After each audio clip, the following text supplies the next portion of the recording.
In a relatively quiet week for data, investor focus will remain on US-Iran talks in the hope a deal can be reached that leads to a de-escalation and a reopening of the Strait of Hormuz. In this next report, we decode that and more. Take a look. The focus for markets and almost everyone will be the discussions between the US and Iran on the West Asia conflict and the Hormuz. The clear risk is the conflicting news coming on the status of Hormuz.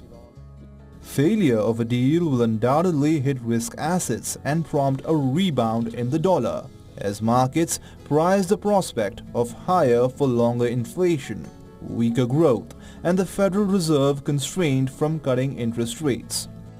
According to ING Markets, there are three scenarios for oil to keep an eye on. The outlook shows how a prolonged disruption to energy flows could affect inflation, interest rates, and currencies. Financial markets are taking a glass-half-full view on the crisis amid the ongoing ceasefire and reports of another round of negotiations between the US and Iran. But there are still plenty of ways this situation could play out. ING's refreshed base case, assuming that talks drag on, would prompt renewed US pressure. The American blockade of the Strait of Hormuz is a good example of this. But despite ongoing disruption, a deal is ultimately reached that enables more traffic to flow through the strait as we head into summer. In the base case scenario, ING bets that energy flows returning to 70% of normal through May and 90% by July. This scenario would see Brent crude trading between $90 to $100 a barrel in the current and next quarters. But the bank warned that damage to energy infrastructure will hamper efforts to return fully to normal.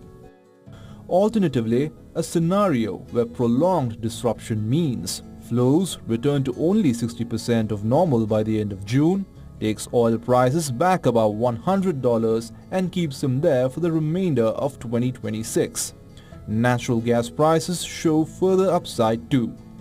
A more extreme situation where talks collapse and a sustained military escalation ensues keeps the Strait of Hormuz closed until the end of June, with only a steady recovery thereafter. ING bets that oil prices could go as high as $150 per barrel in the next quarter. What central banks do will depend on which scenario plays out. For now, rates are expected to be on hold as central banks will be in a wait-and-watch mode. In the US, the Fed has already entered its quiet period ahead of the April 29th meeting.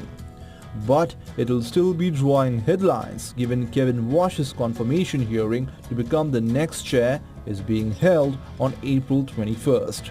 Once viewed as a hawk when he previously served as a Fed governor, he has been nominated by President Trump, who has demanded much lower interest rates from current incumbent Jerome Powell. Warsh will inevitably be questioned on how closely aligned he is with the president's thinking. Expectations are that the Fed nominee will indicate a belief that over time, lower interest rates make sense. However, preserving market credibility is of paramount importance and there has to be justification.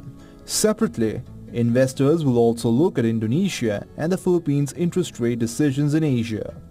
Other key data releases in Asia include Japan's inflation and South Korea's GDP.